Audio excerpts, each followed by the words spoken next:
ನಮಸ್ಕಾರ ಆತ್ಮೀಯ ವೀಕ್ಷಕರೇ. ಇವತ್ತಿನ ರೀಡಿಂಗಲ್ಲಿ ನಿಮ್ಮ ಪರ್ಸನ್ ನಿಮ್ಮನ್ನು ಮರ್ತಿಲ್ಲ ಅನ್ನುವಂಥ ಸೈನ್ ಏನೆಲ್ಲ ಸಿಗ್ತಾ ಇದೆ ಈ ಒಂದು ರೀಡಿಂಗಲ್ಲಿ ಅಂತ ತಿಳ್ಕೊಳ್ಳೋಣ. ಇದೊಂದು ಜನರಲ್ ರೀಡಿಂಗ್ ಆಗಿರುತ್ತೆ. ನಿಮಗೆ ರೆಸೊನೇಟ್ ಆದರೆ ಮಾತ್ರ ಈ ಒಂದು ರೀಡಿಂಗ್ನ ವಾಚ್ ಮಾಡಲಿಕ್ಕೆ ಕಂಟಿನ್ಯೂ ಮಾಡ್ತೀರಾ. ಅದರ್ವೈಸ್ ನೀವು ಪರ್ಸ್ನಲ್ ರೀಡಿಂಗ್ನ ಬುಕ್ ಮಾಡ್ಕೊಳ್ಳಿ, ಓಕೆನಾ? ಸೊ ಇದು ಜನರಲ್ ರೀಡಿಂಗ್ ಅಲ್ವಾ, ಹಾಗಾಗಿ ಇಲ್ಲಿ ಬರುವಂಥ ಪ್ರತಿಯೊಂದು ಮೆಸೇಜಸ್ಗಳು ನಿಮಗೆ ಅಂತಲೇ ಇರಲ್ಲ. ಸೊ ನಿಮಗೆ ಯಾವ ಮೆಸೇಜಸ್ಗಳು ಅನ್ವಯ ಆಗ್ತಿದೆ ಅದನ್ನು ರಿಸೀವ್ ಮಾಡ್ಕೊಳ್ಳಿ. ನಿಮ್ಮದಲ್ಲದಂತಹ ವಿಷಯಗಳನ್ನು ನೀವು ಲೆಟ್ ಗೋ ಮಾಡಿ, ಓಕೆ? Thank you. ಈ ಒಂದು ಎನರ್ಜಿನ ರಿಸೀವ್ ಮಾಡ್ಕೊಳ್ಳೋಕ್ಕೆ ಪ್ರತಿಯೊಬ್ಬರು ಕೂಡ.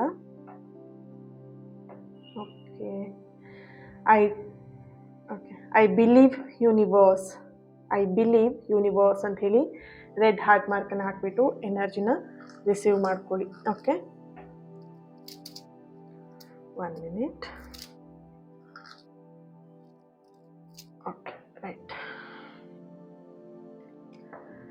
ಕಣ್ಮುಚ್ಚಿ ನಿಮ್ಮ ಪರ್ಸನ್ನ ನೆನ್ಪು ಮಾಡ್ಕೊಳ್ಳಿ. ಇವಾಗ ಈ ಒಂದು ಕ್ಯಾಂಡಲ್ ಫ್ಲೇಮ್ ನೋಡ್ತಾ ಅವ್ರ ಹೆಸರನ್ನ 3 ಬಾರಿಯಾಗಿ ಮನಸ್ಸಲ್ಲೇ ಹೇಳ್ಕೊಳ್ಳಿ. ಆದಿಪರಾಶಕ್ತಿ ಜಗನ್ಮಾತೆ.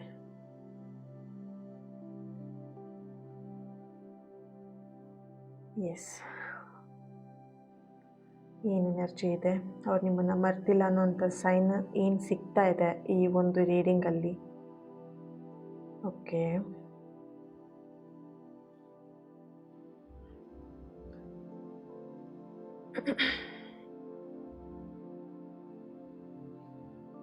ಓಕೆ. ಮೊದಲನೇದಾಗಿ ನಿಮಗೆ ಬರ್ತಿರೋವಂಥ ಒಂದು ಸಂದೇಶ ಬಂದು, ಈ ರೀಡಿಂಗ್ನ ನೀವು ನೋಡ್ತಾ ಇದ್ದೀರಾ ಅಂತ ಹೇಳಿದ್ರೆ ಇದು ಕಾಕತಾಳೀಯವಾಗಿ ಇಲ್ಲ ಅನ್ನೋವಂಥ ಒಂದು ಎನರ್ಜಿ ಬರ್ತಿದೆ ಇಲ್ಲಿ, ಓಕೆ? ಸೊ ಯಾಕಂದರೆ ಇಲ್ಲಿ ಯಾರಾದರೂ ನಾವು ನಿಜವಾಗಿ ಮರ್ತಿದ್ರೆ ಅವ್ರ ಬಗ್ಗೆ ಪ್ರಶ್ನೆ ಹುಟ್ಟೋದಿಲ್ಲ ಅಲ್ವಾ? ಮೊದಲನೇದಾಗಿ ಅವ್ರೊಬ್ರನ್ನ ನಾವು ಯಾವುದೋ ಒಂದು ವ್ಯಕ್ತಿನ ನಾವು ಕಂಪ್ಲೀಟಾಗಿ ಮರ್ತಿದ್ದೀವಿ, ಅವ್ರು ನಮ್ಮ ನೆನಪಲ್ಲಿ ಇಲ್ಲ ಅಂತ ಹೇಳಿದ್ರೆ ಅವ್ರ ಬಗ್ಗೆ ಪ್ರಶ್ನೆ ಯಾಕೆ ಹುಟ್ಟತ್ತೆ? ಪ್ರಶ್ನೆ ಹುಟ್ಟಲ್ಲ ಅಲ್ವಾ? ಸೊ ಇಲ್ಲಿ ನಿಮ್ಮ ಎನರ್ಜಿ ಕನೆಕ್ಟ್ ಮಾಡಿದಾಗ ಮೊದಲನೇದಾಗಿ ನಿಮಗೆ ತುಂಬ ಪ್ರಶ್ನೆಗಳು ಹುಟ್ಟುತ್ತಾ ಇರುವಂಥದ್ದು.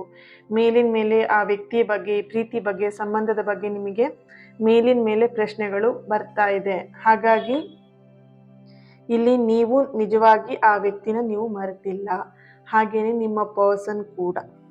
ನಿಮ್ಮ ಪರ್ಸನ್ ಎನರ್ಜಿಲೂ ಕೂಡ ಚೆಕ್ ಮಾಡಿದಾಗ, ಕನೆಕ್ಟ್ ಮಾಡಿದಾಗ ಅವರು ಕೂಡ ನಿಮ್ಮನ್ನು ಇನ್ನೂ ಕೂಡ ಮರ್ತಿಲ್ಲ ಅನ್ನುವಂಥದ್ದು ಸ್ಪಷ್ಟವಾಗಿ, ಕ್ಲಿಯರ್ ಆಗಿ ಇಲ್ಲಿ ಆನ್ಸರ್ ಬರ್ತಾ ಇದೆ, ಓಕೆ?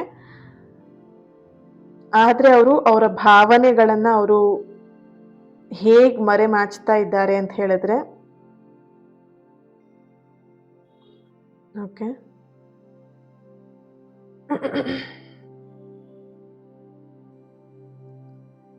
ಅವರು ನಿಮ್ಮ ಪರ್ಸನ್ ಯಾರಿದ್ದಾರೆ ಅವರು ನಿಮ್ಮ ಹೆಸರನ್ನ ಹೇಳ್ದೇನೆ ನಿಮ್ಮ ನೆನಪಲ್ಲೇನೆ ಅವರು ಪ್ರತಿನಿತ್ಯ ಬದುಕ್ತಾ ಇದ್ದಾರೆ, ಓಕೆನಾ?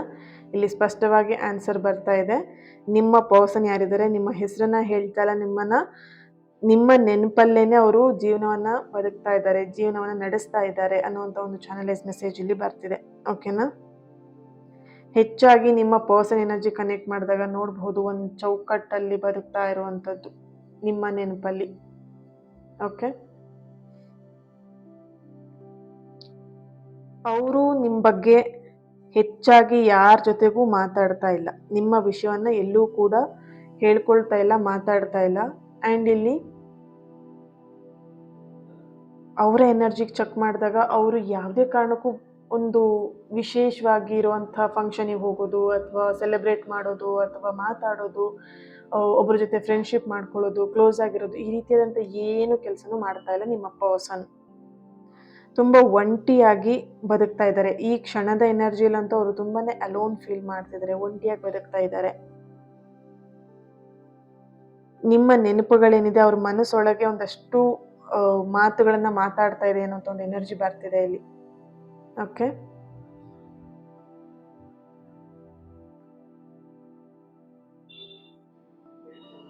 ನಿಮ್ಮ ಪರ್ಸನ್ ಎನರ್ಜಿ ಕನೆಕ್ಟ್ ಮಾಡಿದಾಗ ನಿಮ್ಮ ಫೀಲಿಂಗ್ಸ್ ಆಗಿರ್ಬೋದು, ನಿಮ್ಮ ಮೇಲೆ ಇಟ್ಟಿರುವಂಥ ಫೀಲಿಂಗ್ಸ್ ಆಗಿರ್ಬೋದು, ಪ್ರೀತಿ ಆಗಿರ್ಬೋದು, ಆ ಒಂದು ಕಾಳಜಿ ಆಗಿರ್ಬೋದು, ಆ ನೆನಪುಗಳಾಗಿರ್ಬೋದು, ಅದು ಯಾವುದು ಕೂಡ ಸುಲಭದಲ್ಲಿ ನಾಶ ಆಗೋ ರೀತಿಯಲ್ಲಿ ಇಲ್ಲಿ ಕಾಣಿಸ್ತಾ ಇಲ್ಲ.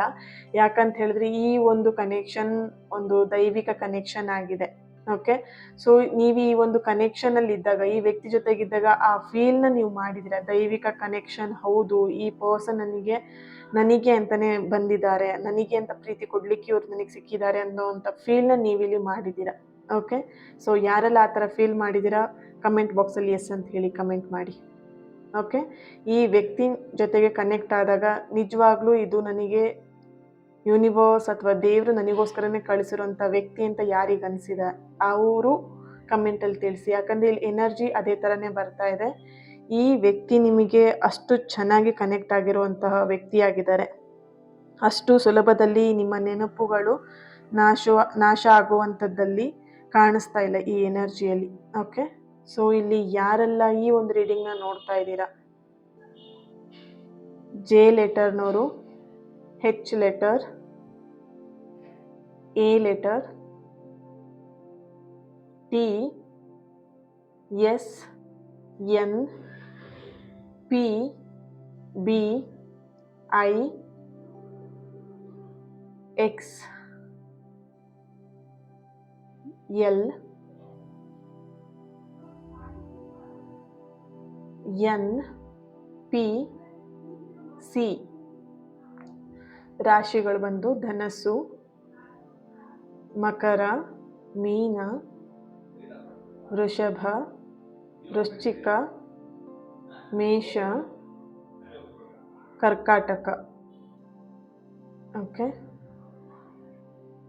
ಈ ಎಲ್ಲ ರಾಶಿಗಳು ಇಲ್ಲಿ ಬರ್ತಾ ಇದೆ. ಡೇಟ್ ಆಫ್ ಬರ್ತ್ ಬಂದು, ಹುಟ್ಟಿದ ದಿನಾಂಕ ಮತ್ತು ವರ್ಷ ಬಂದು 18/10/11/19 21 28 26 24. ಓಕೆ. 31 3 4 6 7 25 20. ಓಕೆ. ವರ್ಷಗಳು 1982, 1981, 1996, 91, 98, 2006, 2001, 1999, 1900, okay, 1979. Okay.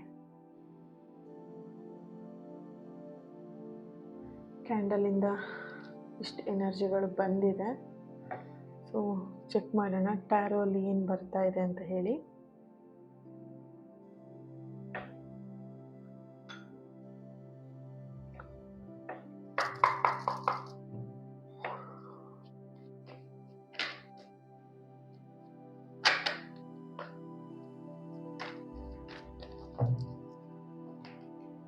Wow, death and rebirth first ಕಾರ್ಡೇ ಬರ್ತಾ ಇದೆ. Death and rebirth, the lovers card,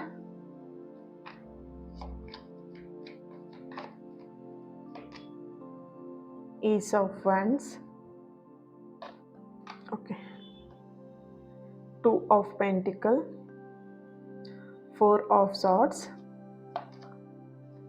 the devil card, 4 of Pentacles, 5 of Pentacles. Okay.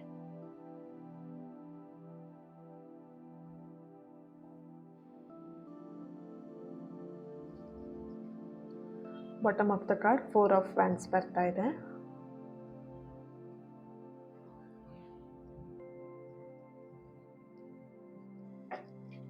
Adiparashakti ಜಗನ್ಮಾತೆ. ಓಕೆ. ಇಲ್ಲಿ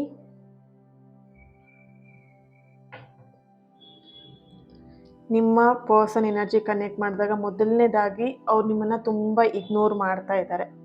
ಕಾಲ್ಸ್ ಆಗಿರ್ಬೋದು, ಮೆಸೇಜ್ ಆಗಿರಬಹುದು ಅಥವಾ ಮಾತಾಡುವಂಥದ್ದಾಗಿರ್ಬೋದು, ನಿಮ್ಮ ಜೊತೆಗೆ ಇದ್ರೂ ಕೂಡ ಇಲ್ಲಿ ಹಸ್ಬೆಂಡ್ ವೈಫ್ ಈ ರೀಡಿಂಗ್ನ ನೋಡ್ತಾ ಇದ್ರೆ ನಿಮ್ಮ ಜೊತೆಲೇ ಇದ್ರೂ ಕೂಡ ನಿಮ್ಮ ವೈಫ್ ನಿಮ್ಮನ್ನ ತುಂಬ ಇಗ್ನೋರ್ ಮಾಡೋದು, ನಿಮ್ಮ ಹಸ್ಬೆಂಡ್ ನಿಮ್ಮನ್ನ ತುಂಬ ಇಗ್ನೋರ್ ಮಾಡೋದು, ಮನೆಯಲ್ಲೊಬ್ಳು ಹೆಂಡತಿ ಇದ್ದಾಳೆ ಅಥವಾ ಮನೆಯಲ್ಲೊಬ್ರು ಗಂಡ ಇದ್ದಾರೆ ಅನ್ನೋಂಥ ಒಂದು ಫೀಲಿಂಗಲ್ಲೂ ಇಲ್ಲದೆ ಇರೋ ರೀತಿಯಲ್ಲಿ ನಿಮ್ಮನ್ನ ನಡೆಸ್ಕೊಳ್ತಾ ಇದ್ದಾರೆ ಅನ್ನೋಂಥ ಒಂದು ಎನರ್ಜಿ ಬರ್ತಿದೆ ಅಲ್ಲಿ. ತುಂಬ ಇಗ್ನೋರ್ ಮಾಡೋದು, ಫ್ಯಾಮಿಲಿ ಎದುರಿಗೆ ನಿಮ್ಮನ್ನ ತುಂಬ ಕೀಳಾಗಿ ಮಾತಾಡ್ಸೋದು ಅಥವಾ ಫ್ಯಾಮಿಲಿ ಎದುರಿಗೆ ನಿಮ್ಮನ್ನ ತುಂಬ ಕೆಳ ಮಟ್ಟದಲ್ಲಿ ಮಾತಾಡ್ಸುವಂಥದ್ದು, ನೀವು ಇದೀರಾ ಅನ್ನೋವಂಥದ್ದು ಲೆಕ್ಕದಲ್ಲಿ ಇಲ್ಲದೇನೆ ಅವರು ಎಲ್ಲೋ ಒಂದು ಕಡೆ ಆ ಥರ ಲೈಫ್ನ ಲೀಡ್ ಮಾಡ್ತಾ ಇದ್ದಾರೆ ಅನ್ನೋಂಥ ಒಂದು ಎನರ್ಜಿ ಇಲ್ಲಿ ಬರ್ತಾ ಇದೆ.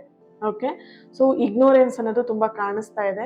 ಬಟ್ ಇಲ್ಲಿ ಆ ಇಗ್ನೋರ್ ಮಾಡೋದಕ್ಕೆ ಕಾರಣ ಯಾರೊಬ್ರು ಅವರಿಗೆ ಹೇಳ್ಕೊಡ್ತಾ ಇದ್ದಾರೆ. ಅವರ ಅಣ್ಣ ಆಗಿರಬಹುದು, ತಮ್ಮ ಆಗಿರಬಹುದು, ಅಥವಾ ಅಕ್ಕಂದಿರಾಗಿರ್ಬೋದು, ತಂಗಿಯರಾಗಿರಬಹುದು, ಅಥವಾ ಚಿಕ್ಕಮ್ಮ, ದೊಡ್ಡಮ್ಮ, ಅವರ ಮನೆಯಲ್ಲಿ ಹಿರಿಯ ವ್ಯಕ್ತಿಗಳು, ಈ ರೀತಿಯಾಗಿ ಏನೋ ಅವರಿಗೆ ತಲೆಯಲ್ಲಿ ತುಂಬ್ತಾ ಇದ್ದಾರೆ. ಸೊ ಹಾಗಾಗಿ ಅವ್ರು ನಿಮ್ಮನ್ನ ಈ ರೀತಿಯಾಗಿ ಬಿಹೇವ್ ಮಾಡ್ತಾ ಇದ್ದಾರೆ. ಓಕೆನಾ? ಸೊ ಇಲ್ಲಿ ಹಸ್ಬೆಂಡ್ ವೈಫ್ ಆಗಿರ್ಬೋದು, ಪಾರ್ಟ್ನರ್ಸು ಆಗಿರಬಹುದು, ಈ ರೀತಿಯಾದಂಥ ಸಮಸ್ಯೆ ಇಲ್ಲಿ ಕಾಣಿಸ್ತಾ ಇದೆ. ಬಟ್ ಅವ್ರ ಮನಸ್ಸಲ್ಲಿ ನಿಮ್ಮ ಬಗ್ಗೆ ಒಂದು ಒಳ್ಳೆ ಒಪಿನಿಯನ್ ಇದೆ. ಬೇರೆಯವ್ರು ಹೇಳಿದನ್ನ ಕೇಳಿಬಿಟ್ಟು ಎಲ್ಲೋ ಒಂದ್ ಕಡೆ ಅವ್ರು ಈ ತರ ನಿಮ್ಮ ಜೊತೆಗೆ ವರ್ತನೆಯನ್ನ ಮಾಡ್ತಾ ಇದ್ದಾರೆ. ಪರ್ಟಿಕ್ಯುಲರ್ ಆಗಿ ನಿಮ್ಮ ಪರ್ಸನ್ ಎನರ್ಜಿ ಕನೆಕ್ಟ್ ಮಾಡಿದಾಗ ಅವರು ತುಂಬಾ ಮೃದು ಸ್ವಭಾವದ ವ್ಯಕ್ತಿ. ಇನ್ನೊಂದು ಏನಂತ ಹೇಳಿದ್ರೆ ಅವ್ರನ್ನ ಯಾರು ಬೇಕಿದ್ರು ಚೇಟ್ ಮಾಡ್ಬೋದು, ಮೋಸ ಮಾಡ್ಬೋದು, ನಂಬಿಸ್ಬೋದು. ಅಂಡ್ ಇಲ್ಲಿ ಇನ್ನೊಂದು ಎನರ್ಜಿ ಬರ್ತಿರೋದು, ನಿಮ್ಮ ಪರ್ಸನ್ ಎನರ್ಜಿ ಕನೆಕ್ಟ್ ಮಾಡಿದಾಗ ಬೇರೆಯವ್ರ ಮಾತನ್ನ ತುಂಬಾ ಚೆನ್ನಾಗಿ ಕೇಳ್ತಾರೆ. ಅದು ಇಲ್ಲಿ ತುಂಬಾ ನಿಮ್ಮ ಪ್ರಾಬ್ಲಮ್, ನಿಮ್ಮ ರಿಲೇಶನ್ಶಿಪ್ ಅಲ್ಲಿ ಪ್ರಾಬ್ಲಮ್ ಆಗಿ ಬಂದಿರುವಂತದ್ದು. ಇಲ್ಲಿ ಬೇರೆಯವರು ಹೇಳೋ ಮಾತನ್ನ ಅದನ್ನ ನಿಜ ರೂಪಕ್ಕೆ ತುಂಬಾ ಬೇಗ ತಂದ್ಬಿಡ್ತಾರೆ. ನೀವ್ ಹೇಳೋ ಮಾತನ್ನ ಅವರಿಗೆ ಕಿವಿ ಮೇಲೂ ಹಾಕೊಳ್ಳಲ್ಲ. ಆ ರೀತಿಯಾದಂತ ವ್ಯಕ್ತಿತ್ವ ಇಲ್ಲಿ ಕಾಣಿಸ್ತಿದೆ ನಿಮ್ಮ ಪರ್ಸನಿಗೆ. ಓಕೆ, ಸೊ ಹಾಗಾಗಿ ಇಲ್ಲಿ ಈ ಒಂದು ರಿಲೇಶನ್ಶಿಪ್ ಅಲ್ಲಿ ಒಂದು 90% ಬೇರೆಯವ್ರ ಮಾತನ್ನ ಕೇಳ್ಕೊಂಡೆ ಈ ರಿಲೇಶನ್ಶಿಪ್ ಹಾಳಾಗಿದೆ. ಓಕೆನಾ? ಸೊ 10% ಎಲ್ಲೋ ಒಂದ್ ಕಡೆ ನಿಮ್ಮಿಬ್ರ ಮಧ್ಯೆ ಮಿಸ್ಅಂಡರ್ಸ್ಟ್ಯಾಂಡಿಂಗ್ ಅಥವಾ ಎಲ್ಲೋ ಒಂದ್ ಕಡೆ ಹೊಂದಾಣಿಕೆ ಬಂದಿಲ್ಲ, ಈ ರೀತಿಯಾಗಿ ಬಿಟ್ರೆ 90% ಈ ಸಂಬಂಧ ಹಾಳಾಗೋದಕ್ಕೆ ಬೇರೆಯವ್ರ ಮಾತನ್ನ ಕೇಳಿ ಬೇರೆಯವ್ರು ಇನ್ವಾಲ್ವ್ ಆಗಿನೇ ಈ ಸಂಬಂಧದಲ್ಲಿ ಬಿರುಕು ಅಂತ ಬಂದಿರುವಂಥದ್ದು. ಆದ್ರೆ ನಿಮ್ಮ ಪರ್ಸನ್ ಮನಸ್ಸಲ್ಲಿ ನಿಮ್ಮ ಬಗ್ಗೆ ಒಳ್ಳೆ ಒಪಿನಿಯನ್ ಇದೆ. ಅದನ್ನ ಬೇರೆಯವ್ರು ಹೇಳಿರುವಂತ ಮಾತು ಏನು ಮುಚ್ಚಿರೋ ಹಾಗೆ, ನಿಮ್ಮೇಲಿರುವಂತ ಒಳ್ಳೆ ಫೀಲಿಂಗ್ಸ್ ನ ಬೇರೆಯವ್ರ ಮಾತೆಲ್ಲ ಬಂದು ಕೆಟ್ಟ ನೆಗೆಟಿವ್ ಎಲ್ಲ ಬಂದು ಆ ಒಂದು ಒಳ್ಳೆಯ ಫೀಲಿಂಗ್ಸ್ ನ ಮುಚ್ಚಿರೋ ಅಂತ ಒಂದು ಎನರ್ಜಿ ಇದೆ ಇಲ್ಲಿ. ಓಕೆ, ಅವರ ಡೀಪ್ ಕನೆಕ್ಷನ್ ಕನೆಕ್ಟ್ ಮಾಡಿದಾಗ, ಎನರ್ಜಿ ಕನೆಕ್ಟ್ ಮಾಡಿದಾಗ ನಿಮ್ಮ ಮೇಲೆ ಒಂದು ಟ್ರೂ ಲವ್ ಇದೆ, ಫೀಲಿಂಗ್ಸ್ ಇದೆ, ಒಂದು ಒಳ್ಳೆ ಒಪಿನಿಯನ್ ಇದೆ. ಅದನ್ನ ಅವರು ಅದನ್ನ ತಿಳ್ಕೊಳ್ತಾರೆ, ನಿಮ್ಮ ಹತ್ರ ಅವರು ಹೇಳ್ತಾ ಇಲ್ಲ. ಇದೊಂಥರ ಬೆಳ್ಳಿ ಪಾಲಿಶ್ ಮಾಡ್ದೇನೆ ಹೇಗೆ ಕೊಳೆ ಕೂತಿರತ್ತೆ ಅಲ್ವಾ, ಅದೇ ರೀತಿಯಾಗಿ ಆ ಪಾಲಿಶ್ ಮಾಡಿದಾಗ, ಕೊಳೆ ಎಲ್ಲ ತೆಗೆದಾಗ ಎಷ್ಟು ಬ್ರೈಟ್ ಆಗಿ ಹೊಳೆಯುತ್ತೆ ಆ ಬೆಳ್ಳಿ ಇರ್ಬೋದು, ಬಂಗಾರ ಆಗಿರ್ಬೋದು ಅಲ್ವಾ. ಆ ರೀತಿಯಾಗಿ ಇಲ್ಲಿ ಪಾಲಿಶ್ ಅಂದ್ರೆ ನೆಗೆಟಿವ್ ಎಲ್ಲ ಬಂದು ಅವರು ನಿಮ್ಮ ಪ್ರೀತಿ ಮೇಲೆ ಬಂದು ಕುತ್ಕೊಂಡು, ನಿಮ್ಮ ಪರ್ಸನ್ ಮನಸ್ಸಲ್ಲಿ ಬಂದು ಕುತ್ಕೊಂಡು ಆ ಪಾಲಿಶ್ ಅನ್ನೋದು, ಆ ಪ್ರೀತಿ ಅನ್ನೋದು ನಿಜವಾಗಿ ಕಾಣಿಸ್ತಾ ಇಲ್ಲ ಇಲ್ಲಿ. ಸೊ ಆ ರೀತಿಯಾದಂತ ಒಂದು ಎನರ್ಜಿ ಇಲ್ಲಿ ಬರ್ತಾ ಇದೆ. ಓಕೆನಾ? ಇಲ್ಲಿ ಓಕೆ,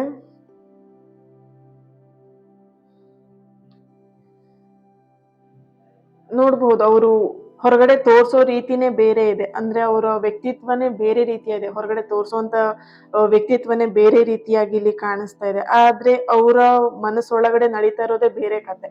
ಓಕೆ, ಸೊ ಬೇರೆಯವರೆಲ್ಲ ಹೇಳ್ತಾ ಇದಾರಲ್ವಾ, ಅದಕ್ಕೆ ಕಿವಿ ಕೊಡ್ಕೊಂಡು ಹೂ ಹೂ ಅಂತ ಹೇಳ್ಕೊಂಡು ಅವ್ರ ಪ್ರೀತಿನ ಅವರೇ ನಾಶ ಮಾಡ್ಕೊಳ್ತಾ ಇದ್ದಾರೆ.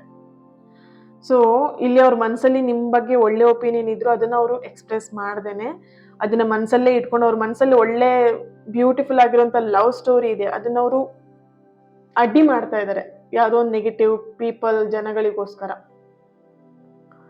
ಸೊ ಫಸ್ಟ್ ಆಫ್ ಆಲ್ ಇಲ್ಲಿ ನಿಮ್ಮ ಪರ್ಸನ್ ಎನರ್ಜಿ ಕನೆಕ್ಟ್ ಮಾಡಿದಾಗ ಆ ಒಂದು ರಿಯಲ್ ಲವ್ ಏನಿದೆ ಅದನ್ನ ಹೊರಗೆ ತಗೊಂಬಂದಾಗ ಮಾತ್ರ ಈ ರಿಲೇಶನ್ಶಿಪ್ ಅಲ್ಲಿ ಮತ್ತೆ ಒಂದು ಹೊಸ ಪ್ರಾರಂಭ, ಹೊಸ ಅಧ್ಯಾಯ ಪ್ರಾರಂಭ ಆಗುವಂಥದ್ದು. ಅಲ್ಲಿವರೆಗೆ ಇಲ್ಲಿ ಬೇಕು ಬೇಡ ಒಂಥರ ಗೊಂದಲದಲ್ಲಿ ಒಂದು ಕನ್ಫ್ಯೂಷನ್ ಮೈಂಡಲ್ಲಿ ಅದೇ ರೀತಿಯಲ್ಲಿ ಈ ಪ್ರೀತಿ ಮುಂದುವರಿಯುತ್ತೆ ಅಂತ ಇಲ್ಲಿ ಕಾಣಿಸಿದೆ. ಆದ್ರೆ ಅವ್ರ ಮನ್ಸಲ್ಲಿ ಮಾತ್ರ ಅಚ್ಚುಳಿಯದೆ ನೀವಂತೂ ಒಂಥರ ಟ್ಯಾಟೋ ಪರ್ಮನೆಂಟ್ ಅಲ್ವಾ.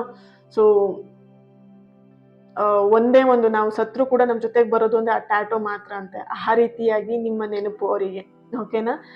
ಸೊ ಆ ರೀತಿಯಾದಂಥ ಒಂದು ಎನರ್ಜಿ ಇಲ್ಲಿ ಸ್ಟ್ರಾಂಗ್ ಆಗಿ ಬರ್ತಾ ಇದೆ. ಒಂದು ನೆನ್ಪಿಟ್ಕೊಳ್ಳಿ, ನಿಮಗೆ ಆ ವ್ಯಕ್ತಿ ನೆನಪಾಗ್ತಾ ಇದ್ದಾರೆ ಅಂತ ಹೇಳಿದ್ರೆ ಖಂಡಿತವಾಗಿಯೂ ಆ ವ್ಯಕ್ತಿಗೆ ನಿಮ್ಮ ನೆನಪು ಇದ್ದೇ ಇರುತ್ತೆ. ಆ ಸೋಲ್ ಕನೆಕ್ಷನ್ ಸ್ಟ್ರಾಂಗ್ ಆಗಿದ್ದಾಗ ಮಾತ್ರ. ಇಲ್ಲಿ ಎಲ್ಲರೂ ಕೂಡ ನೆನಪಾಗ್ಬಿಡ್ತಾರ, ನೋ ಅಲ್ವಾ? ಎಲ್ಲರೂ ಎಲ್ಲರೂ ಯಾಕೆ ನೆನಪಾಗೋದಿಲ್ಲ? ಆ ಕನೆಕ್ಷನ್ ಇದ್ರೆ ಮಾತ್ರ ನೆನಪಾಗ್ತೀವಿ. ಓಕೆನಾ? ಸೊ ಈಗ ಸುಮ್ಮನೆ ಕುತ್ಕೊಂಡಲ್ಲೇ ಯಾರು ಬೆಳಗಿನ ಸಂಜೆವರೆಗೂ ಶಾರುಖ್ ಖಾನ್ ಶಾರುಖ್ ಖಾನ್ ಶಾರುಖ್ ಖಾನ್ ಅಂತ ಜಪ ಮಾಡೋದಿಲ್ಲ ಅಲ್ವಾ? ಸೊ ಒನ್ಸ್ ಫಿಲ್ಮ್ ಆಕ್ಟರ್ ಇಷ್ಟ ಇದ್ದವ್ರು ಮಾತ್ರ ಆ ಒಂದು ಶಾರುಖ್ ಖಾನ್ಗೆ ಯಾರೆಲ್ಲ ಫ್ಯಾನ್ಸ್ ಇರ್ತಾರೆ ಅವ್ರು ಮಾತ್ರ ಫೀಲ್ ಮಾಡ್ತಾರೆ, ರೈಟ್? ಸೊ ಎಲ್ಲರಿಗೂ ಶಾರುಖ್ ಖಾನ್ ಇಷ್ಟ ಆಗ್ಲೇಬೇಕು ಅಂತ ಇಲ್ಲ, ಎಲ್ಲರಿಗೂ ಇಷ್ಟ ಆಗ್ಬಾರ್ದು ಅಂತಾನು ಇಲ್ವಾ ಅಲ್ವಾ? ಸೊ ಇಲ್ಲಿ ನಿಮ್ಮ ಪರ್ಸನ್ ಜೊತೆಗೆ ಕನೆಕ್ಷನ್ ಬಿಲ್ಡ್ ಆಗಿರೋ ಕಾರಣ ಅವ್ರ ನೆನಪು ನಿಮಗೆ ಕಾಡ್ತಾ ಇದೆ ಅಂತ ಹೇಳಿದ್ರೆ ನಿಮ್ಮ ನೆನಪು ಅವರಿಗೆ ಖಂಡಿತ 100% ನೆನಪು ಕಾಡ್ಲೇಬೇಕು, ಕಾಡೇ ಕಾಡುತ್ತೆ. ಓಕೆ, ಸೊ ಇದನ್ನ ನೆನಪಿಡ್ಕೊಳ್ಳಿ. ಅಂಡ್ ಇಲ್ಲಿ ಇನ್ನೊಂದು ಎನರ್ಜಿ ಬರ್ತಾ ಇರುವಂತದ್ದು ನಿಮ್ಮ ಪರ್ಸನ್ ಎನರ್ಜಿಗೆ ಇಲ್ಲಿ ಕನೆಕ್ಟ್ ಮಾಡಿದಾಗ ಮೊದಲನೇದಾಗಿ ಇಲ್ಲಿ ನಿಮಗೆ ಡೌಟ್ ಇರ್ಬೋದು, ಅವ್ರಿಲ್ಲ ನನ್ನನ್ನು ಮರ್ತು ಬಿಟ್ಟಿದ್ದಾರೆ, ಅವ್ರಿಗೆ ಏನು ನನ್ನ ಮೇಲೆ ಫೀಲಿಂಗ್ಸ್ ಇಲ್ಲ, ಮರ್ತು ಹೋಗ್ಬಿಟ್ಟಿದ್ದಾರೆ, ಅವರಿಗೆ ಕಂಪ್ಲೀಟ್ ಆಗಿ ಚೇಂಜ್ ಆಗ್ಬಿಟ್ಟಿದ್ದಾರೆ ಆ ವ್ಯಕ್ತಿ ಅಂತ ಹೇಳ್ಬಿಟ್ಟು, ರೈಟ್? ಸೊ ಇಲ್ಲಿ ನಿಮ್ಮ ಪರ್ಸನ್ ಎನರ್ಜಿ ಕನೆಕ್ಟ್ ಮಾಡಿದಾಗ ನಿಮಗೆ ಇಲ್ಲಿ ಬರ್ತಿರುವಂಥದ್ದು, ಅವ್ರು ಮರ್ತಿದ್ರೆ ಇಷ್ಟೊತ್ತಿಗೆ ಅವ್ರು ಮುಂದೆ ಹೋಗ್ಬೇಕಿತ್ತು, ಮೂವ್ ಆನ್ ಆಗ್ಬೇಕಿತ್ತು, ಬಿಟ್ಟು ಹೋಗ್ಬೇಕಿತ್ತಲ್ವಾ? ಯಾಕೆ ಹೋಗ್ತಾ ಇಲ್ಲ? ಇಲ್ಲಿ ಅಷ್ಟು ಸುಲಭ ಅಲ್ಲ. ನಿಮ್ಮನ್ನ ಮರ್ತು ಬಿಟ್ಟು ಮುಂದೆ ಹೋಗೋದು, ಮೂವ್ ಆನ್ ಆಗೋದು ಅಷ್ಟು ಸುಲಭ ಅಲ್ಲ ಇಲ್ಲಿ. ಓಕೆನಾ? ಸೊ ಇಲ್ಲಿ ಕಾರ್ಡ್ಸ್ ಅಲ್ಲಿ ಬರ್ತಿರುವಂತ ಎನರ್ಜಿ ಬಂದು ಅವ್ರು ಮುಂದೆ ಹೋಗ್ಬೇಕು, ಮೂವ್ ಆನ್ ಆಗ್ಬೇಕು ಅಂತ ಪ್ರಯತ್ನ ಪಡ್ತಾ ಇದ್ದಾರೆ, ಆದ್ರೆ ಅದು ಅವ್ರ ಮನಸ್ಸು ಒಪ್ತಾ ಇಲ್ಲ. ಯಾಕಂದ್ರೆ ಆ ಸೋಲ್ ಕನೆಕ್ಷನ್ ಅಷ್ಟು ಸ್ಟ್ರಾಂಗ್ ಆಗಿದೆ, ನಿಮ್ಮ ಜೊತೆಗಿರುವಂತಹ ಒಂದು ಬಾಂಧವ್ಯ ಸ್ಟ್ರಾಂಗ್ ಆಗಿದೆ. ನೀವು ಅವ್ರ ಲೈಫಲ್ಲಿ ಒಂದು ವಿಶೇಷವಾಗಿರುವಂತಹ ಸ್ಥಾನವನ್ನ ತುಂಬಿದ್ದೀರಾ. ಈ ವ್ಯಕ್ತಿ ನನ್ನ ಜೀವನಕ್ಕೆ ವಿಶೇಷವಾಗಿರುವಂತ ವ್ಯಕ್ತಿ ಅಂತ ನಿಮ್ಮ ಪರ್ಸನಿಗೆ ಅನ್ಸಿದೆ. ಹಾಗಾಗಿ ಅಷ್ಟು ಸುಲಭ ಅಲ್ಲ ನಿಮ್ಮಿಂದ ಅವರು ದೂರ ಆಗೋದಕ್ಕೆ, ನಿಮ್ಮನ್ನ ಮರೆಯೋದಿಕ್ಕೆ ಅಂತ ಇಲ್ಲಿ ಎನರ್ಜಿ ಬರ್ತಾ ಇದೆ. ಓಕೆನಾ? Okay, nice.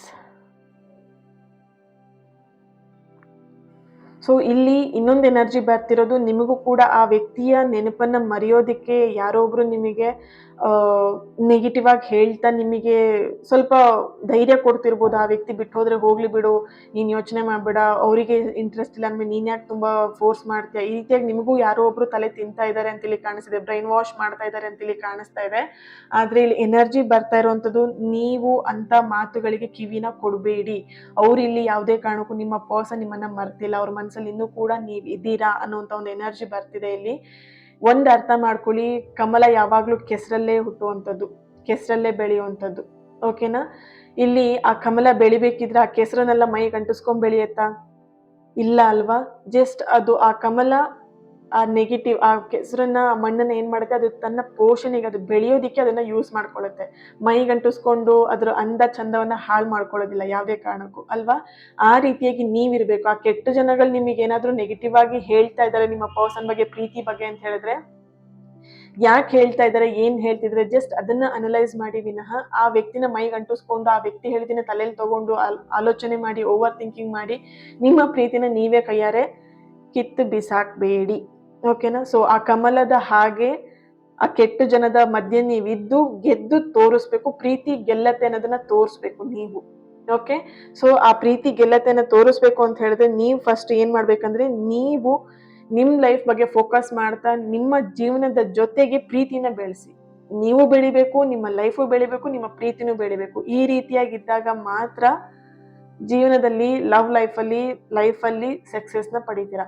ಬರೀ ನಾನು ಲವ್ ಮಾಡ್ತಾ ಕುತ್ಕೊಂತೀನಿ, ಪರ್ಸನ್ ಬಗ್ಗೆ ಯೋಚನೆ ಮಾಡ್ತಾ ಕುತ್ಕೊಂತೀನಿ, ಇದೇ ನನ್ನ ಜೀವನ ಆಗಿದೆ ಅಂತ ಹೇಳ್ಕೊಂಡು ಕುತ್ಕೊಂಡ್ರೆ ನೋ, ಅದಾಗಲ್ಲ. ಯಾಕಂತ ಹೇಳಿದ್ರೆ ನೋಡಬಹುದು, ಇಲ್ಲಿ ನೀವು ಒಬ್ಬ ವ್ಯಕ್ತಿನ ಟೂ ಮಚ್ ಆಗಿ ಅಟ್ಯಾಚ್ ಆಗಿದೆ, ಟೂ ಮಚ್ ಆಗಿ ಲವ್ ಮಾಡ್ತಿದ್ದೀರಾ ಅಂತ ಹೇಳಿದ್ರೆ ನೆಗೆಟಿವ್ ಅಲ್ಲೇ ತಕ್ಷಣ ಹುಡ್ಕೊಳತ್ತೆ. ಪಕ್ಕದಲ್ಲಿದ್ದವರೇ ಸಾಕು, ಜೊತೆಲಿದ್ದವರೇ ಬೆನ್ನಿಗೆ ಹಾಕೋದು ಚೂರಿನ. ಓಕೆನಾ? ಸೊ ಯಾರೋ ಒಬ್ರು ಹೊರಗಿನವರನ್ನಕ್ಕಿಂತ ಜೊತೆಯಲ್ಲಿ ಇದ್ಕೊಂಡು ಜೊತೆಲಿ ಚೆನ್ನಾಗಿ ಇದ್ಕೊಂಡು ಜೊತೆಲಿ ನೀನ್ ತುಂಬಾ ಒಳ್ಳೆಯವಳು, ತುಂಬಾ ಒಳ್ಳೆಯವನು ಅಂತ ಹೇಳ್ಕೊಂಡು ಜೊತೆಲಿ ಇದ್ದವನೇ ನಿಮಗೆ ಬೆನ್ನಿಗೆ ಚೂರಿ ಹಾಕಿರ್ತಾರೆ. ಸೊ ಹಾಗಾಗಿ ನೀವೇನ್ ಮಾಡ್ಬೇಕಂತ ಹೇಳಿದ್ರೆ, ಬರೀ ಪ್ರೀತಿ ಬಗ್ಗೆ ಫೋಕಸ್ ಮಾಡ್ದೇನೆ ನಿಮ್ಮ ಲೈಫ್ ಬಗ್ಗೆನೂ ಫೋಕಸ್ ಮಾಡಿ ಲೈಫ್ ಅಲ್ಲಿ ಮುಂದ್ ಹೋಗೋದನ್ನ ಕಲೀರಿ. ಪ್ರೀತಿನೂ ಬೇಕು, ಲೈಫು ಬೇಕು, ಎರಡು ಇಂಪಾರ್ಟೆಂಟ್. ಇಲ್ಲಿ ಎರಡು ಕಣ್ಣಿದ್ದ ಹಾಗೆ, ಜೀವನನು ಲವ್ ಲೈಫ್ ಎರಡು ನಿಮಗೆ ಕಣ್ಣಿದ್ದ ಹಾಗೆ. ಒಂದ್ ಕಣ್ಣು ಇಟ್ಕೊಂಡು ಜೀವನ ಮಾಡಕ್ ಆಗಲ್ಲ, ಎರಡೂ ಕಣ್ಣು ಬೇಕಾಗತ್ತೆ ಜೀವನಕ್ಕೆ, ಅಲ್ವಾ? ಸೊ ಹಾಗಾಗಿ ನೀವು ಬರೀ ಫೋಕಸ್ ಮಾಡ್ತಾ ಪ್ರೀತಿ ಬಗ್ಗೆನೆ ಮಾಡ್ಕೊಂಡಿದ್ರೆ ಫೋಕಸ್ನ, ಲೈಫ್ ನಡೆಯಲ್ಲ. ಓಕೆ, ಪ್ರೀತಿ ಏನೋ ಅಪ್ಸ್ ಅಂಡ್ ಡೌನ್ಸ್ ನಡೀತೆ, ಅದ್ರ ಪಾಡಿಗೆ ಅದು ನಡೆಯುತ್ತೆ. ಟೈಮ್ ಬಂದಾಗ ಹೀಲ್ ಆಗತ್ತೆ, ಸರಿ ಆಗತ್ತೆ. ಹೀಲ್ ಮಾಡೋದನ್ನ ಇಲ್ಲಿ ಕೆಲವೊಬ್ರು ಏನ್ ಮಾಡ್ಕೊಂಡ್ಬಿಟ್ಟಿದ್ದೀರಾ ಅಂತ ಹೇಳಿದ್ರೆ, ಸಮಸ್ಯೆ ಪ್ರೀತಿಯಲ್ಲಿದೆ, ಆ ಸಮಸ್ಯೆ ಇನ್ನೊಂದಷ್ಟು ಸಮಸ್ಯೆ ಸಮಸ್ಯೆ ಅಂತ ಜಪ ಮಾಡಿ ಮಾಡಿ ಮಾಡಿ ಇನ್ನೊಂದಷ್ಟು ದೊಡ್ಡ ಮಾಡ್ಕೊಂತಾ ಇದ್ದೀರಾ. ಸೊ ಆ ಸಮಸ್ಯೆಗೆ ಪರಿಹಾರ ಏನು ಅನ್ನೋದನ್ನ ನೋಡ್ಕೊಂಡು ನಿಮ್ಮ ಜೀವನವನ್ನು ಮುಂದುವರಿಸಿ. ನೋಡ್ಬೋದು ಇಲ್ಲಿ ನೀವು ಒಂದಷ್ಟು ಜನ ಪ್ರೀತಿ ವಿಷಯದಲ್ಲೇ ನಿಮ್ಮ ಲೈಫ್ ನ ಸ್ಪಾಯ್ಲ್ ಮಾಡ್ಕೊಂಡು ಡಿಪ್ರೆಷನ್ಗೆ ಹೋಗಿ ಕಣ್ಣೀರ್ ಹಾಕೊಂಡು ಕೊರಗ್ತಾ, ಯಾರಿಗೋಸ್ಕರ ಅದು? ನಿಮ್ಮ ಪರ್ಸನಿಗೋಸ್ಕರ, ಪ್ರೀತಿಗೋಸ್ಕರನ, ನಿಮಿಗೋಸ್ಕರ, ನಿಮ್ಮ ಜೀವನಕ್ಕೋಸ್ಕರನ? ಯಾರಿಗೋಸ್ಕರ ನೀವು ಡಿಪ್ರೆಷನ್ಗೆ ಹೋಗಿದ್ದೀರಾ? ಯಾರಿಗೋಸ್ಕರ ನೀವು ಕೊರಗ್ತಾ ಇದ್ದೀರಾ? ನೋಡ್ಬಹುದು ಇಲ್ಲಿ ಸಮಸ್ಯೆ ನಿಮ್ ಹತ್ರನೇ ಇದೆ, ಕೀನು ನಿಮ್ ಹತ್ರನೇ ಇದೆ. ಲಾಕ್ ಹಾಕೊಂಡು ಕೀನ ಬಿಸಾಕ್ಬಿಟ್ಟು ಕುತ್ಕೊಂಡ್ಬಿಟ್ರೆ ಮನೆ ಒಳಗಡೆ ಆಗತ್ತಾ? No, right? ಸಿ, ಕೀ ಹಾಕೊಂಡು ಲಾಕ್ ಹಾಕೊಂಡಿದ್ದೀರಾ ಅಂತ ಹೇಳಿದ್ರೆ ಹೊರಗಡೆ ಕೂಗ್ಬೇಕು, ಕರಿಬೇಕು, ಯಾರ್ದಾದ್ರು ಸಹಾಯನ ಪಡ್ಕೊಳ್ಬೇಕು, ಬಾಗ್ಲು ತೆಗೀರಿ ಅಂತ ಹೇಳ್ಬೇಕು. ಅವಾಗ ಡೋರ್ ಓಪನ್ ಆಗತ್ತೆ, ಹೊರಗೆ ಬರ್ತೀರಾ. ಸಿ, ಈ ರೀತಿಯಾಗಿ ನಿಮ್ಮ ಪ್ರೀತಿಯಲ್ಲಿ ನೀವು ಮೋಟಿವೇಶನ್, ನೀವು ಸ್ಟ್ರೆಂತ್ ನ ತಗೊಂಡು ಗೆದ್ಕೊಂಡ್ ಬನ್ನಿ. ಡೋಂಟ್ ವರಿ, ಪ್ರೀತಿ ಎಲ್ಲೂ ಹೋಗಿರಲ್ಲ. ಓಕೆನಾ? ಪ್ರೀತಿ ಎಲ್ಲೂ ಹೋಗಿರಲ್ಲ, ಅದು ಹೀಲ್ ಆಗ್ತಾ ಇರತ್ತೆ ಅಷ್ಟೇನೆ. ಈಗೇನೋ ನೋ ಕಾಂಟ್ಯಾಕ್ಟ್ ಸಿಚುವೇಶನ್ ಅಲ್ಲಿ ಇದ್ದೀರಾ, ಬ್ರೇಕಪ್ ಅಲ್ಲಿ ಇದ್ದೀರಾ, ಸೊ ಆ ಪ್ರೀತಿ ಹೀಲ್ ಆಗ್ತಾ ಇರತ್ತೆ. ಇಲ್ಲಿ ಮರ್ತು ಬಿಟ್ಟಿದ್ದಾರೆ, ನನ್ನ ಪರ್ಸನ್ ಮರ್ತೋಗಿದ್ದಾರೆ, ಏನೂ ಮರ್ತೋಗಿರಲ್ಲ, ಎಲ್ಲೂ ಮರ್ತೋಗಿರಲ್ಲ. ಮರ್ತೋಗಿದ್ದಾದ್ರೆ ನಿಮ್ಮ ನೆನಪಲ್ಲೂ ಕೂಡ ಅವ್ರು ಬರಬಾರ್ದು. ಅವ್ರು ನಿಮ್ಮನ್ನ ಮರ್ತಿದ್ದಾರೆ ಅಂತ ಹೇಳಿದ್ರೆ, ನಿಮ್ಮ ನೆನಪಲ್ಲಿ ಅವ್ರು ಬರ್ತಾ ಇಲ್ಲ ಅಂತ ಹೇಳಿದ್ರೆ ಖಂಡಿತ ಅವ್ರು ನಿಮ್ಮನ್ನ ಮರ್ತಿದ್ದಾರೆ ಅಂತ. ನಿಮ್ಮ ನೆನಪಲ್ಲಿ ಅವ್ರು ಈಗ್ಲೂ ಕೂಡ ಇದ್ದಾರೆ ಅಂತ ಹೇಳಿದ್ರೆ ಖಂಡಿತವಾಗಿಯೂ ಅವರಲ್ಲೂ ನೀವು ನೆನಪಿದ್ದೀರಾ, ಅವರ ನೆನಪಲ್ಲೂ ನೀವಿದ್ದೀರಾ, ಅವರ ಮನಸ್ಸಲ್ಲೂ ನಿಮ್ಮ ಬಗ್ಗೆ ಫೀಲಿಂಗ್ಸ್ ಇದೆ, ಪ್ರೀತಿ ಇದೆ ಅನ್ನೋಂಥದ್ದೇ ಒಂದು ಅರ್ಥ ಇಲ್ಲಿ. ಓಕೆ, ಸೊ ಇಲ್ಲಿ ಎನರ್ಜಿ ನೋಡಿದಾಗ ನಿಮ್ಮ ಪರ್ಸನ್ ಯಾವುದೇ ಕಾರಣಕ್ಕೂ ನಿಮ್ಮನ್ನ ಮರ್ತಿಲ್ಲ. ಅವ್ರ ಮನಸ್ಸಲ್ಲಿ ಇನ್ನೂ ಕೂಡ ನಿಮ್ಮ ಬಗ್ಗೆ ಒಳ್ಳೆ ಒಪಿನಿಯನ್, ಒಳ್ಳೆ ಒಂದು ಸ್ಥಾನವನ್ನ ಕೊಡ್ಕೊಂಡಿದ್ದಾರೆ. ಆದ್ರೆ ಆ ಒಳ್ಳೆಯ ಸ್ಥಾನದ ಮೇಲೆ ಒಂದಷ್ಟು ಕೊಳೆಗಳು, ನೆಗೆಟಿವ್ಗಳು ಬಂದು ಕುತ್ಕೊಂಡು ಆ ಪ್ರೀತಿಯ ಹೊಳಪು ಕಾಣಿಸ್ತಾ ಇರೋ ಹಾಗೆ ಆಗಿದೆ. ಅಷ್ಟೇ ಬಿಟ್ರೆ ಆ ಡಿವೈನ್ ಟೈಮಿಂಗ್ ಅಲ್ಲಿ ಆ ಕೊಳೆ ಅನ್ನೋದು ಹೋಗ್ಲೇಬೇಕಾಗತ್ತೆ. ಆ ಪ್ಯೂರ್ ಗೋಲ್ಡ್ ಅಥವಾ ಸಿಲ್ವರ್ ಪಳಪಳ ಅಂತ ಹೊಳಿಲೇಬೇಕಾಗತ್ತೆ. ಸೊ ಎಷ್ಟು ದಿನ ಆ ಕೊಳೆ ಮುಚ್ಕೊಂಡೆ ಕುತ್ಕೊಂಡಿರಕ್ಕಾಗತ್ತೆ? ಯಾವ್ದಾದ್ರು ಒಂದು ಸಮಯದಲ್ಲಿ, ಯಾವ್ದಾದ್ರು ಒಂದು ರೂಪದಲ್ಲಿ ಆ ಕೊಳೆನ ತೆಗಿಯತ್ತೆ, ಹೋಗ್ಲೇಬೇಕದು.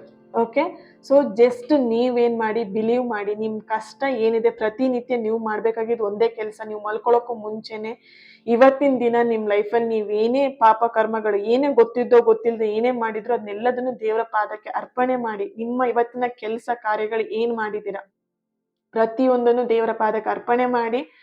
ಎಲ್ಲ ದೇವ್ರು ನೋಡ್ಕೊಳ್ತಾರೆ, ಬಿಲೀವ್ ಮಾಡಿ ಅಷ್ಟೇ. ಇಲ್ಲಿ ಬೇಕಾಗಿರೋದು ನಂಬಿಕೆ ಒಂದೇ, ನಿಮ್ ಜೀವನಕ್ಕೆ ಬೇಕಾಗಿರೋದು ನಂಬಿಕೆ ಒಂದೇ. ದೇವರ ಮೇಲೆ ಭಾರ ಹಾಕಿ ದೇವರ ಪಾದಕ್ಕೆ ನಿಮ್ಮ ಕಷ್ಟವೆಲ್ಲ ಅರ್ಪಣೆ ಮಾಡಿ ಸಂತೃಪ್ತಿಯಿಂದ ನಿದ್ದೆ ಮಾಡಿ ಮಲ್ಕೊಳ್ಳಿ, ಕಣ್ಣು ಮುಚ್ಚಿ ನಿದ್ದೆ ಮಾಡಿ. ಓಕೆನಾ? ಚಿಂತೆ ಮಾಡ್ತಾ ಇರ್ಬೇಡಿ. ದೇವರ ಪಾದಕ್ಕೆ ನೀವು ಅರ್ಪಣೆ ಮಾಡಿದ್ರೆ ನಿಮ್ಮ ಕಷ್ಟ ಅಂತ ಹೇಳಿದ್ರೆ ಆ ದೇವ್ರು ನೋಡ್ಕೊಳ್ತಾರೆ. ಚಿಂತೆ ಮಾಡಬೇಡಿ. ನೀವು ಚಿಂತೆ ಮಾಡ್ತಾ ಇದ್ರೆ ದೇವ್ರಿಗೆ ಗೊತ್ತಾಗುತ್ತೆ, ಇವನೇನೋ ನನ್ನನ್ನು ನಂಬಿಲ್ಲ, ಇವನೇನೋ ಡೌಟ್ ಮಾಡ್ತಾ ಇದ್ದಾನೆ, ಇನ್ನೊಂದಷ್ಟು ಕಷ್ಟ, ಇನ್ನೊಂದಷ್ಟು ಪರೀಕ್ಷೆನ ಕೊಡ್ತಾನೆ ದೇವ್ರು. ಸೊ ಅದಕ್ಕೆ ಹೇಳ್ತಾ ಇರೋದು, ಆ ಕಷ್ಟ, ಆ ಪರೀಕ್ಷೆಗೆ ದೇವ್ರು ಕೊಡೋ ಹಾಗೆ ನೀವು ಮಾಡಬೇಡಿ. ನಿಮ್ಮ ಕಷ್ಟ ಏನಿದೆ ಸಂಪೂರ್ಣವಾಗಿ ಅರ್ಪಣೆ ಮಾಡಿ. ಎಕ್ಸಾಂಪಲ್ ಹೇಳ್ಬೇಕಂತ ಹೇಳಿ ನನ್ನ ಕ್ಲೈಂಟ್ಸ್ಗಳೇ ತುಂಬಾ ಜನ ಇದ್ದಾರೆ. ಹೆಸರು ನಾನು ಹೇಳಲ್ಲ, ಯಾರು ಅಂತಾನು ನಾನು ಹೇಳಕ್ ಹೋಗಲ್ಲ. ಎಷ್ಟೋ ಕಷ್ಟದಲ್ಲಿ ಇದ್ದವರು ನಾನು ಹೇಳಿರುವಂತ ರೀತಿಯಲ್ಲಿ ಅವ್ರ ಜೀವನನ ಬದಲಾಯಿಸ್ಕೊಂಡಿದ್ಮೇಲೆ ಅವರೇ ಹೇಳ್ತಾರೆ, ಇಷ್ಟು ಸುಲಭ ಇದೆ ಜೀವನ ಅನ್ನೋದು ನನಗೆ ಗೊತ್ತಿರಲಿಲ್ಲ ಮ್ಯಾಮ್ ಅಂತ ಹೇಳ್ಬಿಟ್ಟು. ಸೊ ಅಷ್ಟೇನೆ, ಇಲ್ಲಿ ನೀವು ಮಾಡ್ಬೇಕಾಗಿರೋದು, ಬಿಲೀವ್ ಮಾಡ್ಬೇಕಾಗಿರೋದು ನೀವು ನಂಬಿರುವಂತ ದೇವರನ್ನ ಅಷ್ಟೇ. ಓಕೆ, ಸೊ ಏನೇ ಬಂದ್ರು ಏನೇ ಹೋದ್ರು, ಯಾರ ಕೈ ಬಿಟ್ರು ಯಾರ ಕೈ ಬಿಡದೇ ಇದ್ರು, ಏನೇ ಆದ್ರೂ ಕೂಡ ನೀವು ನಂಬಿರೋ ದೇವ್ರು, ನೀವು ನಂಬಿರುವಂತ ಶಕ್ತಿ ನಿಮ್ಮನ್ನ ಯಾವುದೇ ಕಾರಣಕ್ಕೂ ಕೈ ಬಿಡೋದಿಲ್ಲ. ಇದನ್ನ ಮಾತ್ರ ನಂಬಿಕೆ ಇಟ್ಕೊಳ್ಳಿ. ನೀವೇ ಬೇಡ ಅಂತ ಹೇಳಿ ಬಿಟ್ಟು ಹೋದ್ರು ಆ ಶಕ್ತಿ ನಿಮ್ಮನ್ನ ಬಿಡಲ್ಲ. ನೀವೇ ಆ ದೇವರಿಗೆ, ಆ ಶಕ್ತಿಗೆ ಬೈದ್ರು ಆ ಶಕ್ತಿ ನಿಮ್ಮನ್ನ ಬೇಜಾರ್ ಮಾಡ್ಕೊಳಲ್ಲ, ನಿಮ್ಮ ಮೇಲೆ ಕೋಪ ಮಾಡ್ಕೊಳಲ್ಲ. ಓಕೆ, ಸೊ ಇಲ್ಲಿ ನೋಡ್ಬೋದು ಏಸ್ ಆಫ್ ಫ್ಯಾಂಡ್ಸ್. ಆ ದೇವರ ಶಕ್ತಿ ಅನ್ನೋದು ಆ ಕಣ್ಣಿಗೆ ಕಾಣ್ದಿರೋಂಥ ಶಕ್ತಿ, ಬಿಲೀವ್ ಮಾಡಿ. ಓಕೆನಾ? ಸೊ ಇಂಥ ಶಕ್ತಿಗಳು ಅದಕ್ಕೆ ನಿಮ್ ಕಣ್ಣಿಗೆ ಕಾಣಲ್ಲ, ಯಾಕಂತೇಳಿ ನೀವು ಬಿಲೀವ್ ಮಾಡಲ್ಲ ಅಲ್ವಾ, ಅದಕ್ಕೆ ನಿಮ್ ಕಣ್ಣಿಗೆ ಕಾಣಲ್ಲ. ಓಕೆ, ಸೊ ಜಸ್ಟ್ ದೇವರಿದ್ದಾರೆ ಅಷ್ಟೇ. ಏನೇ ಆದ್ರೂ ಏನೇ ಬಿಟ್ರು ದೇವರಿದ್ದಾರೆ ಅಷ್ಟೇನೆ ಮಾಡಬೇಕು. ಅಷ್ಟೇ ನಾವು ನಂಬಿಕೆಯಲ್ಲಿ ಜೀವನವನ್ನ ಮಾಡಬೇಕು. Okay, so thank you so much. ಇವತ್ತಿನ ರೀಡಿಂಗ್ ನಿಮಗೆ ಇಷ್ಟ ಆಗಿದೆ ಅಂತ ಅನ್ಕೊಳ್ತಾ ನಾಳೆ ರೀಡಿಂಗ್ ಅಲ್ಲಿ ನಾನು ಸಿಗ್ತೀನಿ. ಅಲ್ಲಿವರೆಗೆ take care and God bless you. ಇವತ್ತಿನ ಈ ಒಂದು ರೀಡಿಂಗಿಗೆ ಪ್ರತಿಯೊಬ್ರು ಕೂಡ ಐ ಬಿಲೀವ್ ಯೂನಿವರ್ಸ್ ಅಂತ ಹೇಳಿ ರೆಡ್ ಹಾರ್ಟ್ ಮಾರ್ಕನ್ನ ಹಾಕಿ ಎನರ್ಜಿನ ರಿಸೀವ್ ಮಾಡ್ಕೊಳ್ಳಿ. ಹಾಗೇನೆ ಇವತ್ತಿನ ದಿನ ಯಾರೆಲ್ಲ ಬರ್ತ್ಡೇನ ಆಚರಿಸ್ಕೊಳ್ತಾ ಇದ್ದೀರಾ, ನಿಮ್ಮೆಲ್ಲರೂ ಕೂಡ ಹ್ಯಾಪಿ ಬರ್ತ್ಡೇ. ಆ್ಯಂಡ್ ಆ್ಯನಿವರ್ಸರಿನ ಯಾರು ಸೆಲೆಬ್ರೇಟ್ ಮಾಡ್ಕೊಳ್ತಿದ್ದೀರಾ, ನಿಮಗೂ ಕೂಡ ಹ್ಯಾಪಿ ಆ್ಯನಿವರ್ಸರಿ. ನಿಮ್ಮ ಎಲ್ಲ ಪ್ರೀತಿ, ನಿಮ್ಮೆಲ್ಲರ ಸಂಬಂಧ, ನಿಮ್ಮೆಲ್ಲರ ವಿಶಸ್ ಆದಷ್ಟು ಬೇಗ ನೆರವೇರಲಿ, ಸರಿಯಾಗಲಿ ಅಂತ ಹೇಳಿ ಬ್ಲೆಸ್ ಮಾಡ್ತಾ, ಹೀಲ್ ಮಾಡ್ತಾ, ನಾಳೆ ರೀಡಿಂಗಲ್ಲಿ ಸಿಗ್ತೀನಿ. ಅಲ್ಲಿವರೆಗೆ ಈ ಒಂದು ರೀಡಿಂಗಿಗೆ ಪ್ರತಿಯೊಬ್ಬರು ಲೈಕ್ ಮಾಡಿ, ಶೇರ್ ಮಾಡಿ, ಕಮೆಂಟ್ ಮಾಡಿ ಆ್ಯಂಡ್ ಚಾನಲ್ನ ಸಬ್ಸ್ಕ್ರೈಬ್ ಮಾಡಿಕೊಂಡು ಇನ್ನಷ್ಟು ನಿಮ್ಮ ಸಪೋರ್ಟ್, ನಿಮ್ಮ ಪ್ರೀತಿನ ನನಗೆ ಕೊಡಿ. ಇನ್ನಷ್ಟು ಪಾಸಿಟಿವ್ ಎನರ್ಜಿನ, ಪಾಸಿಟಿವ್ ರೀಡಿಂಗ್ನ ನಿಮ್ಮೆದುರಿಗೆ ನಾನು ತರ್ತೀನಿ. Okay, so thank you. ನಾಳೆ ರೀಡಿಂಗಲ್ಲಿ ಸಿಗೋಣ. God bless you all. Lots of love. Thank you so much. Okay.